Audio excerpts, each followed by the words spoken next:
If you think the bustling streets of Brooklyn are just a backdrop, prepare to hear how they became the silent witness to a nightmare, a decade-long agony for a mother, and ultimately, the stage for a technological miracle. This is the story of Ethan Hayes, a bright-eyed 6-year-old who vanished from his vibrant Brooklyn neighborhood, leaving behind a void that no amount of time or conventional searching could fill. For 10 agonizing years, his disappearance remained a chilling cold case, a ghost haunting the brownstone-lined streets. But then, in an era defined by unprecedented technological advancements, a faint digital whisper, a single pixel in the vast ocean of data, ignited a new hope. It's a narrative that will make you question everything you thought you knew about missing persons cases, the limitations of traditional police work, and the unexpected power of modern technology to pierce through the veil of time and distance. This account will not only immerse you in the heart-wrenching despair of a mother's relentless search, but will also showcase the astonishing capabilities of cutting-edge forensics,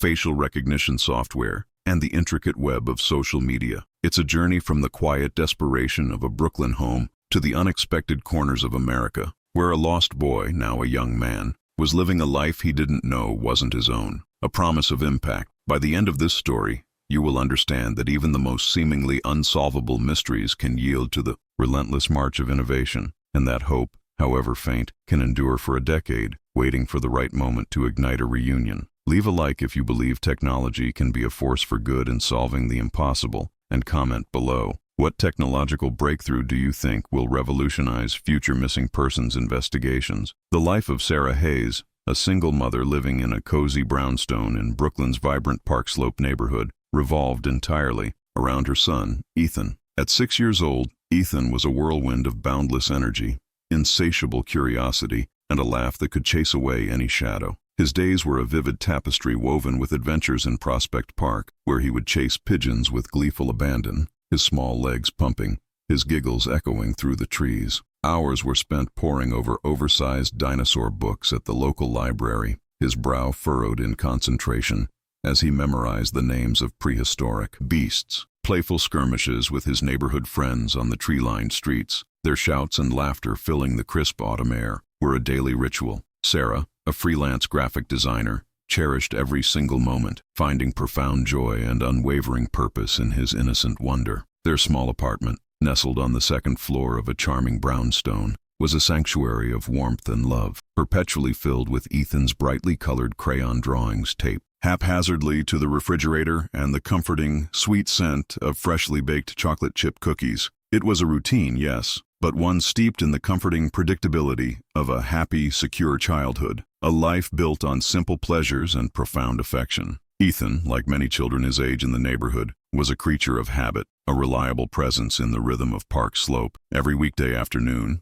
after the final bell rang at PS 107, he would walk the 2 short, familiar blocks from the school to his grandmother's house. There he would stay, safe and sound, until Sarah finished her work for the day, often arriving home just as the streetlights began to flicker on. His grandmother, Martha, a spry woman in her late 60s with a perpetual twinkle in her eye and a bottomless supply of homemade snacks, lived just around the corner. The route was considered not just safe, but almost sacred, a well-trodden path by countless other children for generations. Sarah had walked it with him countless times, her hand in his small one, pointing out the friendly faces of neighbors tending their stoop gardens, the familiar storefronts of the local bakery and the independent bookstore, and the stoic, watchful presence of the old oak tree on the corner. She trusted the community implicitly, the network of watchful eyes of the local shopkeepers who knew Ethan by name, and the comforting, predictable rhythm of their Brooklyn life. There was a sense of inherent safety, a belief that nothing truly bad could happen in their tight-knit, idyllic corner of the city. The day Ethan disappeared, October 17th,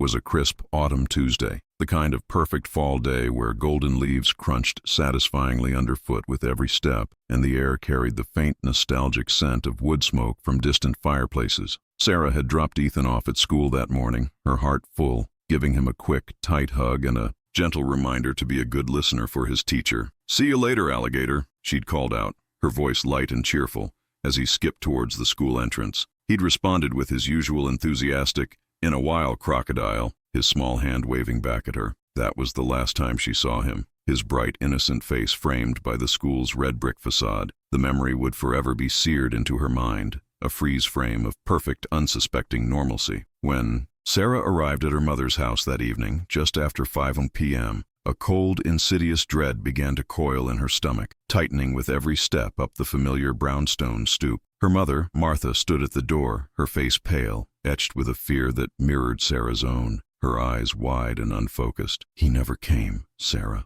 Martha whispered, her voice barely audible, a fragile thread of sound. "I waited. I called the school. They said he left at dismissal like always." The words hit Sarah like a physical blow, a punch to the gut that stole her breath. Ethan was always punctual, almost obsessively so, always eager for his grandmother's homemade snacks, especially the oatmeal raisin cookies. For him not to arrive, for him to be late by even a minute, was utterly unthinkable, a violation of the very fabric of their predictable world. Panic, cold and sharp as a shard of ice, seized Sarah. Her hands trembled as she immediately called the school again, her voice rising with each unanswered question, each vague response from the bewildered school secretary. The principal, eventually reached, confirmed Ethan had been dismissed at precisely 3 p.m., as per the usual schedule. Sarah then frantically called every friend's parent she knew, every neighbor whose number she had, every local shopkeeper she could think of. Her fingers fumbled with the phone, her mind racing, 1,000 possibilities, each more terrifying than the last, flashing through her thoughts.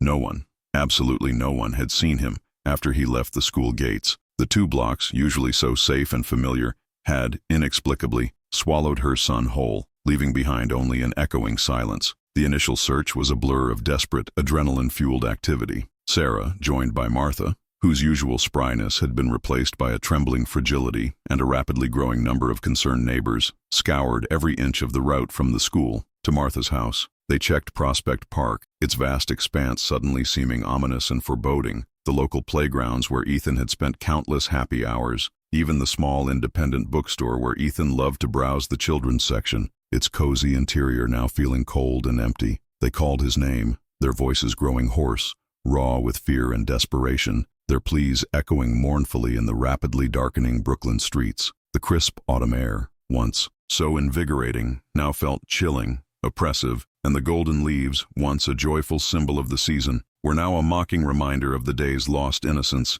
each rustle a whisper of what might have been. The NYPD arrived quickly, their patrol cars flashing blue and red lights casting an eerie, pulsating glow on the worried, strained faces gathered outside Sarah's home. Detective Mark Miller, a seasoned officer with a reputation for both unwavering empathy and relentless persistence, took charge of the scene. His initial questions were routine, delivered in a calm, professional tone, but his gaze was sharp, assessing the raw, visceral fear in Sarah's eyes, the quiet desperation that radiated from her. "Any enemies, Miss Hayes? Anyone who might want to harm you or Ethan?" he asked, his voice gentle but firm. Sarah shook her head, tears streaming down her face, blurring her vision. "No, we're just normal. We don't have enemies. We're just cracked," us dissolving into choked sobs. The first few days were a whirlwind of frantic, exhausting searching. Police dogs, their keen noses to the ground, sniffed every corner of the neighborhood, their handlers grim-faced. Helicopters hovered ominously overhead, their powerful spotlights piercing the night sky, sweeping across rooftops and backyards, searching for any sign, any clue. Flyers with Ethan's smiling, innocent face were printed by the thousands and plastered on every lamppost, every storefront window, every bus stop in Brooklyn and beyond. The entire community rallied, a powerful wave of solidarity, organizing massive search parties that combed the park and surrounding areas, cooking meals for Sarah and Martha, offering comfort and support that, while deeply appreciated, could not fill the gaping void in Sarah's heart. But as the hours turned into agonizing days, and the days stretched into unbearable weeks, the initial surge of hope began to wane, replaced by a gnawing, suffocating despair. There were no witnesses, no ransom notes, no signs of struggle, no discarded belongings, not a single trace. It was as if Ethan had simply vanished into thin air, a puff of smoke in the bustling urban landscape. The police interviewed everyone imaginable: teachers, classmates, their parents, neighbors, even distant relatives who had only met Ethan once or twice. Every lead, every single tip that came in, no matter how small or insignificant, was meticulously followed, but each one led to a dead end, a cul-de-sac of unanswered questions. The case quickly became a cold case, a haunting file gathering dust in the NYPD's Unsolved Mysteries archive. Detective Miller, despite his unwavering persistence and his deep personal investment in the case, found himself facing an impenetrable wall of silence. The utter lack of any concrete evidence was baffling, a stark and terrifying reminder of how a child could disappear without a trace in the heart of a major city, leaving behind only questions and an unbearable emptiness. Sarah's world, once vibrant and full of life, had been reduced to a monochrome landscape of perpetual grief and unanswered prayers, each day a struggle to simply breathe. The 2 blocks, once a symbol of safety and routine, now represented an abyss, a place where her son had ceased to exist. The initial investigation into Ethan's disappearance was exhaustive.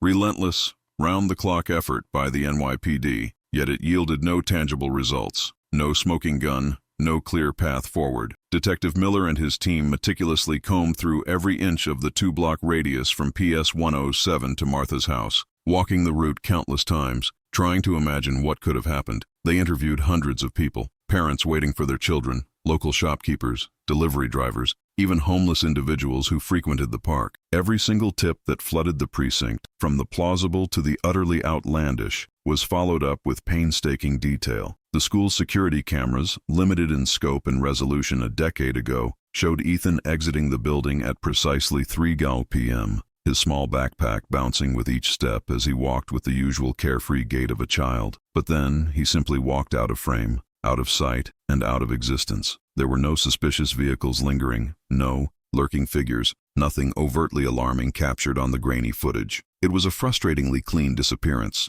a void of information that only deepened the mystery and heightened the sense of helplessness. The police explored every conceivable angle, leaving no stone unturned. Was it an abduction by a stranger, a random, opportunistic act of violence? Was it a disgruntled acquaintance, someone with a hidden grudge against Sarah or her family? Could it be a family dispute, a desperate relative seeking custody or revenge? Sarah, heartbroken and teetering on the brink of collapse, cooperated fully, offering every detail of her life, no matter how personal or painful. She laid bare her finances, her relationships, her daily routines, but there were no obvious enemies, no crippling financial troubles, no ongoing custody battles. Ethan's father had passed away years prior in a car accident, and there were no other relatives with any known motive or history of instability that would suggest they would take him. The case, with its baffling lack of evidence, quickly went cold, becoming a haunting file gathering dust in the NYPD's archives, a painful constant reminder of a vibrant young life swallowed by the vast, indifferent urban sprawl. For Sarah, the ensuing years were an unbearable blur of raw grief, suffocating guilt, and an unwavering, almost pathological hope that defied all logic. Every unexpected knock on her brownstone door,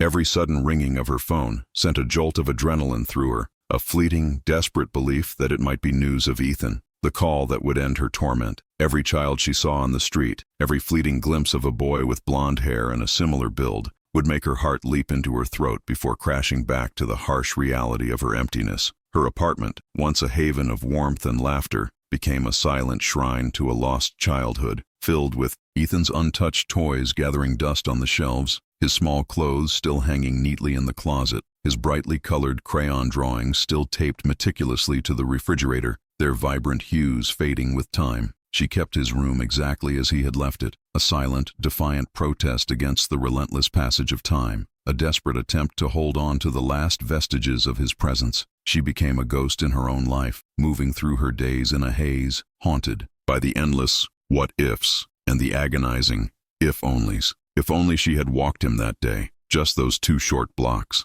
If only she had called her mother earlier when he didn't arrive. If only she had held him a little tighter that morning. The guilt was a heavy, suffocating cloak she wore every single day, its weight pressing down on her, making it difficult to breathe, to function. Her once vibrant, outgoing personality dimmed, replaced by a quiet, persistent sadness that settled deep in her bones. Yet beneath the despair, a fierce, unyielding spark of determination flickered, refusing to be extinguished. She refused to give up, refused to let Ethan become just another statistic. She joined online forums for missing children, connecting with other grieving parents who understood her unique pain. She attended support groups, sharing her story, finding a fragile solace in shared suffering. She became an advocate, her voice a quiet but powerful force for other parents whose children had vanished, tirelessly campaigning for better resources and more attention for cold cases. She kept Ethan's story alive, sharing his picture on every anniversary of his disappearance, hoping against hope that someone, somewhere, would recognize his face, that a single act of kindness or recognition could pierce the decade of silence. Detective Miller, despite the case officially going cold and being relegated to the archives, never truly let go. Ethan's disappearance gnawed at him, a persistent itch he couldn't scratch, a puzzle with too many missing pieces that defied his years of experience. He kept a small, slightly faded photo of Ethan on his desk, tucked beneath a stack of active case files, a constant, silent reminder of the 6-year-old boy who had vanished without a trace from a neighborhood he had sworn to protect. Over the years, he would periodically revisit the file, pulling it out of the cold case cabinet, rereading every report, re-examining old evidence, hoping a new detail, a forgotten piece of information, would suddenly reveal itself, a new angle he had missed. He saw the profound toll it took on Sarah, the way her vibrant spirit had been slowly eroded by grief, and it fueled his quiet, unwavering resolve. The advancements in technology, though still nascent in the early years of Ethan's disappearance,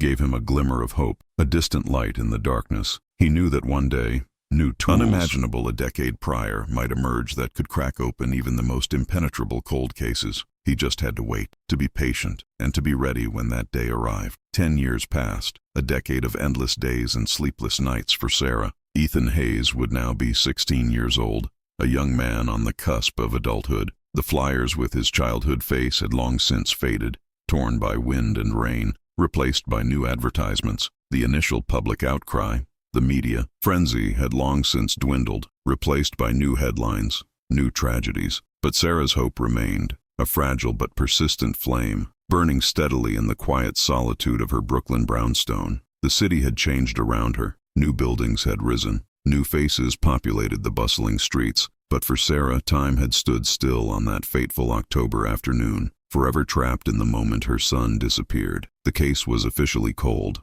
a closed chapter for most, but Detective Miller, it was simply dormant, waiting for the right moment, the right technological breakthrough to reawaken the investigation and bring a lost boy home. The urban landscape, once a symbol of overwhelming anonymity and indifference, was about to become the very tool that would bridge the chasm of a decade and bring a lost boy home, back to the mother who never stopped searching. The turning point in Ethan's cold case came not from a new witness stepping forward, nor from a forgotten clue suddenly unearthed in an old evidence box. It came instead from the relentless, exponential march of technology, a quiet revolution happening in forensic science and digital identification. Detective Miller, now a grizzled veteran with a few more lines etched around his eyes but still possessing a keen eye for innovation, had been closely following these advancements. He knew, with an almost intuitive certainty, that the tools available today were vastly superior to those of a decade ago, capable of feats unimaginable when Ethan first vanished. He decided, with a renewed sense of purpose,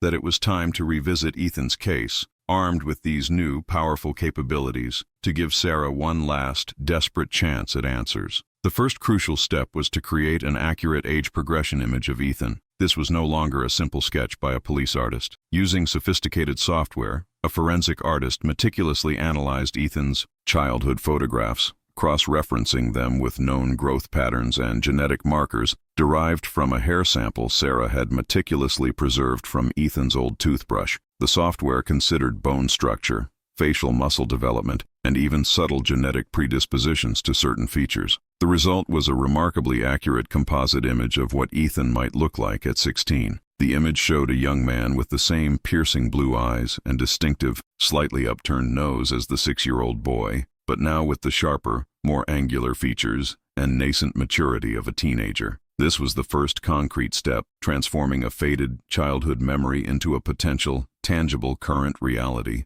a face that could finally be recognized. Next, Detective Miller submitted this newly generated, age-progressed image to a national facial recognition database, a system that had been in its infancy, or simply non-existent, a decade prior. This massive database, primarily used for identifying suspects in criminal investigations, had since expanded to include millions of publicly available images, including those from social media profiles, school yearbooks, public photo albums, and even driver's license photos. The search was a monumental long shot, akin to finding a single, specific needle in a digital haystack the size of a continent, but it was a shot Miller felt compelled to take. He uploaded the image, set the parameters, and initiated the search, then settled in for what he knew would be a long, agonizing wait. Weeks passed, then months. The initial surge of excitement that had accompanied the creation of the age progression image slowly waned, replaced by the familiar dull ache of waiting, the quiet despair that had become Sarah's constant companion. Miller felt it too, the creeping doubt that perhaps even this advanced technology wouldn't be enough. Then, one Tuesday morning, a notification flashed across his screen. A hit. The system flagged a potential match, a young man named Adam Miller, living in a small, quiet town in rural Oregon, thousands of miles away from Brooklyn. The resemblance was striking, almost uncanny. The facial recognition software indicated an astonishing 92% match, an incredibly high probability that defied coincidence. The profile picture showed a boy with the same piercing blue eyes, the same shade of blonde hair, the same subtle curve of the lips that Sarah had kissed 1,000 times. Could it be? Could this truly be Ethan? After a decade of silence, could this be the breakthrough they had prayed for? The next crucial step was to verify this lead without alerting Adam or his family, to avoid causing undue distress or jeopardizing the investigation. Detective Miller, working closely with the Oregon State Police, initiated a discreet, covert investigation. They found that Adam Miller lived with an elderly woman named Eleanor Vance, a seemingly kind and reclusive woman in her late 70s. Eleanor had no known living relatives and had moved to Oregon approximately 10 years ago. Around the same time, Ethan had disappeared from Brooklyn. This was a critical, almost chilling piece of the puzzle, a coincidence too significant to ignore. A deeper background check on Eleanor Vance revealed a tragic and deeply disturbing past. She had lost her own son, a boy also named Adam, to a sudden, aggressive illness when he was exactly 6 years old, almost precisely 10 years prior. The grief had consumed her, leading to a deep, debilitating depression and a complete social withdrawal from her previous life. She had no criminal record, no history of violence, no prior arrests, but her psychological profile, pieced together from medical records and interviews with former acquaintances, suggested a profound, unaddressed trauma and a fragile mental state. This revelation provided a potential, albeit twisted and heartbreaking, motive. A woman so utterly consumed by grief that she might have taken another child, a child who bore a striking resemblance to her own lost son, to fill the gaping void left by his death. The police then obtained a court order to discreetly collect a DNA sample from Adam Miller. This was done with extreme caution, using a discarded item from his school, a water bottle left in the recycling bin. The sample was rushed to a specialized lab, where it was compared to Ethan Hayes' DNA profile, which had been meticulously preserved from a childhood toothbrush Sarah had given to Detective Miller years ago, a small, hopeful gesture in a sea of despair. The wait for the results was agonizing, each passing hour stretching into an eternity. Sarah, informed of the new, highly promising lead, could barely breathe, her decade-long hope now a trembling, fragile thing, poised on the precipice of either profound joy or crushing disappointment. The call came late one evening, just as Sarah was about to give up hope for the day. Detective Miller's voice was calm, professional, but there was an unmistakable tremor of raw emotion in it, a crack in his usual stoic demeanor. "Sarah," he said, his voice softer than she had ever heard it, "the DNA results are in. It's a match. Adam Miller is Ethan Hayes." The words hung in the air, suspended between disbelief and overwhelming truth. A decade of searching, of silent prayers, relentless, of unyielding hope, culminated in this single, impossible, miraculous truth. Sarah collapsed onto her kitchen floor, not in despair, but in a flood of overwhelming, cathartic relief, tears streaming down her face, tears of joy and sorrow intertwined. Her son was alive. He had been found. The technological advancements, once abstract concepts, had become the tangible instruments of a miracle, bridging the vast, impossible chasm of time and distance. Journey from a missing child to a found teenager, from a cold case to a reunion, had finally, miraculously, begun. The silent streets of Brooklyn, which had witnessed his disappearance, were now poised to witness his return. The confirmation of Ethan's identity, through the irrefutable power of DNA evidence, sent shockwaves not only through Sarah's shattered world, but also reverberated through the entire NYPD, becoming a beacon of hope for cold cases nationwide. The boy living as Adam Miller in rural Oregon was indeed Ethan Hayes, her son, who had been missing for 10 agonizing years. This was the moment Sarah had dreamed of, prayed for, and clung to with every fiber of her being for a decade, a hope that had often felt like a cruel delusion. The relief was immense, a tidal wave that threatened to overwhelm her, but it was quickly followed by a torrent of complex, conflicting emotions, profound joy, overwhelming gratitude, but also a deep, unsettling anxiety about what Ethan had endured during his captivity, who Eleanor Vance truly was beyond the facade, and, most pressingly, how he would react to the brutal truth of his past, a truth that would shatter his entire reality. The investigation into Eleanor Vance intensified dramatically.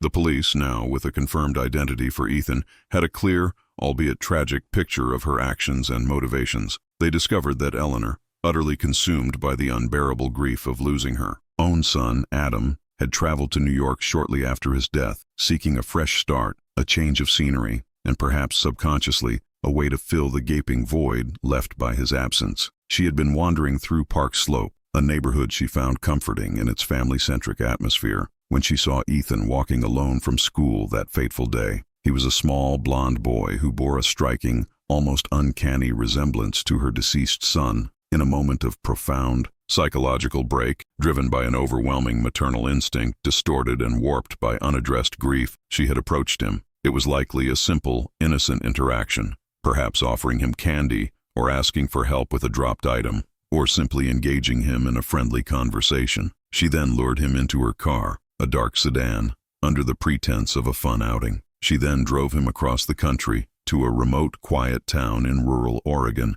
where she meticulously and painstakingly created a new life for him, raising him as her own son, Adam Miller. She had carefully isolated him, enrolling him in a small private school where questions were few, and avoiding any situations or people that might expose his true identity. She had effectively erased his past, replacing it with a fabricated reality, a new history, a new name, and a new family. The fourth revelation was perhaps the most poignant and heartbreaking: Ethan's almost memory of his early life in Brooklyn. When the authorities, with the utmost care and sensitivity, gently approached Adam Miller with the truth, he was understandably confused, then deeply disbelieving. He had no conscious recollection of being Ethan Hayes, of living in the vibrant brownstone in Brooklyn, or of Sarah being his biological mother. His entire world, his fundamental identity, was built around Eleanor Vance as his loving grandmother and his quiet, predictable life in Oregon. He remembered a vague, almost dreamlike sense of a move when he was very young,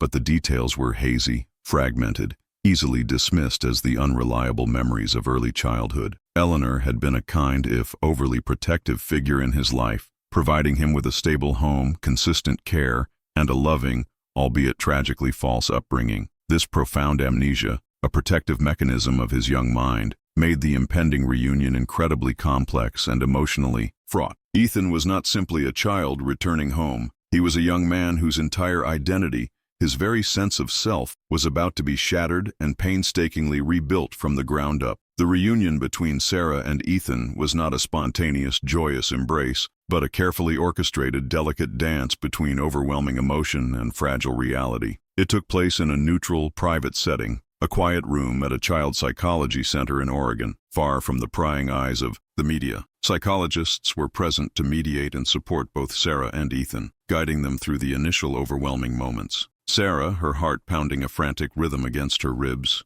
saw a tall, slender teenager with her son's piercing blue eyes, but a stranger's face. Hardened by a decade of unknown experiences, she fought back tears, biting her lip, trying desperately to remain calm and composed for his sake, knowing her raw emotion might overwhelm him. "Ethan," she whispered, her voice choked with emotion, a name she had spoken 1,000,000 times in prayer. "My Ethan." Ethan, or Adam, as he still knew himself, looked at her with a mixture of profound curiosity, deep apprehension, and a hint of fear. He listened intently as Sarah, with the gentle guidance of the psychologists, slowly, painstakingly, recounted his early life in Brooklyn. She showed him laminated photos of himself as a small child, laughing in Prospect Park, pictures of their cozy brownstone, of his grandmother Martha. She spoke of his favorite dinosaur books, the way he would meticulously arrange his toy dinosaurs, his absolute love for her homemade chocolate chip cookies, and the silly, see you later, alligator in a while crocodile game they played every morning.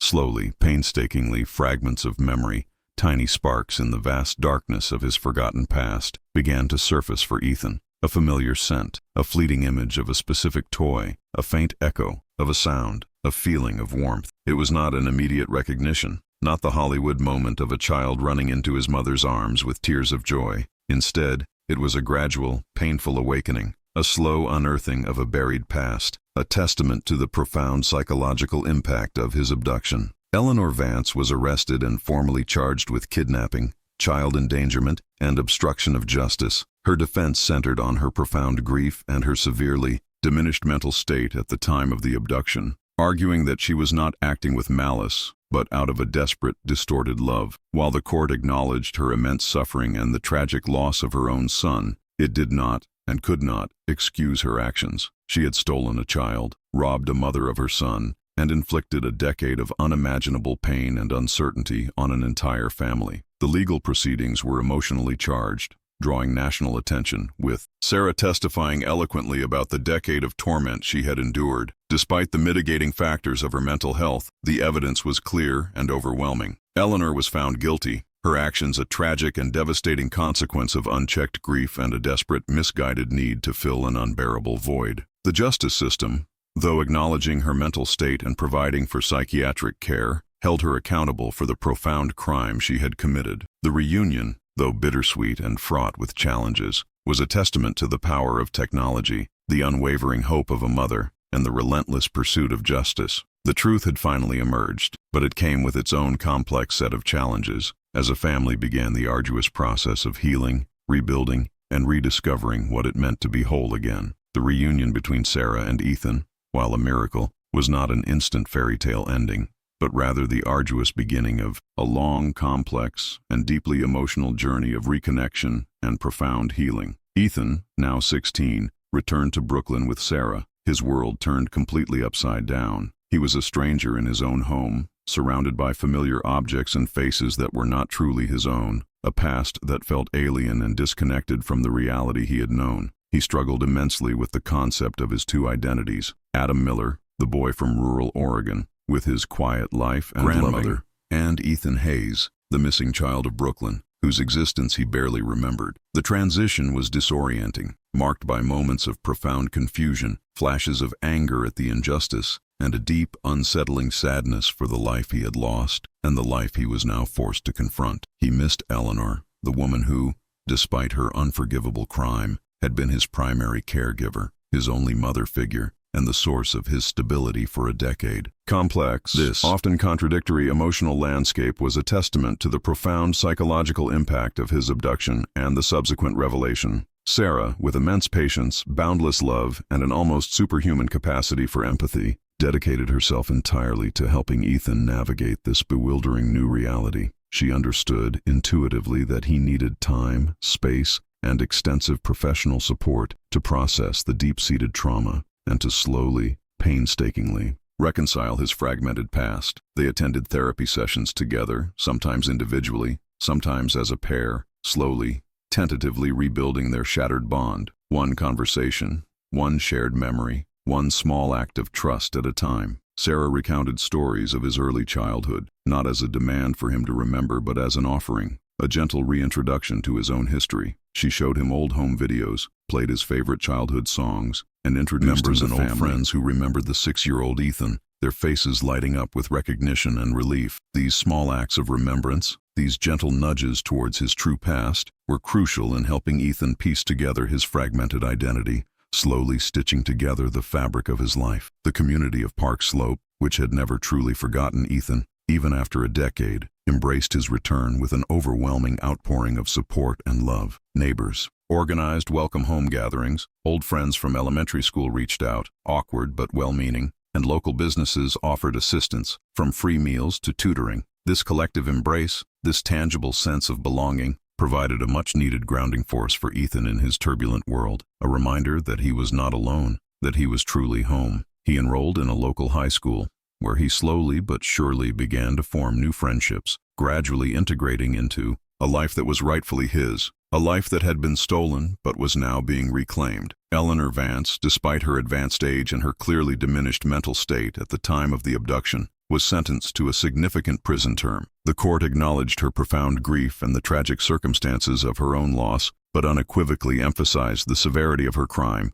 and the decade of unimaginable suffering she had inflicted on Sarah and Ethan. Her case served as a poignant and complex reminder that even acts driven by profound personal tragedy and mental anguish can have devastating, far-reaching consequences for others, and that accountability, even in the face of immense sorrow, is paramount. The legal closure, though necessary and just, did not, and could not, erase the pain, but it provided a crucial measure of justice and a sense of finality for the Hayes family. The story of Ethan Hayes quickly became a national sensation, a powerful testament to the astonishing advancements in forensic technology and the unwavering dedication of law enforcement. Detective Miller, hailed as a hero for his persistence and foresight, used the case as a powerful platform to advocate for increased funding and the mandatory integration of cutting-edge technologies in missing persons investigations across the country. He tirelessly emphasized the critical role of sophisticated age progression software,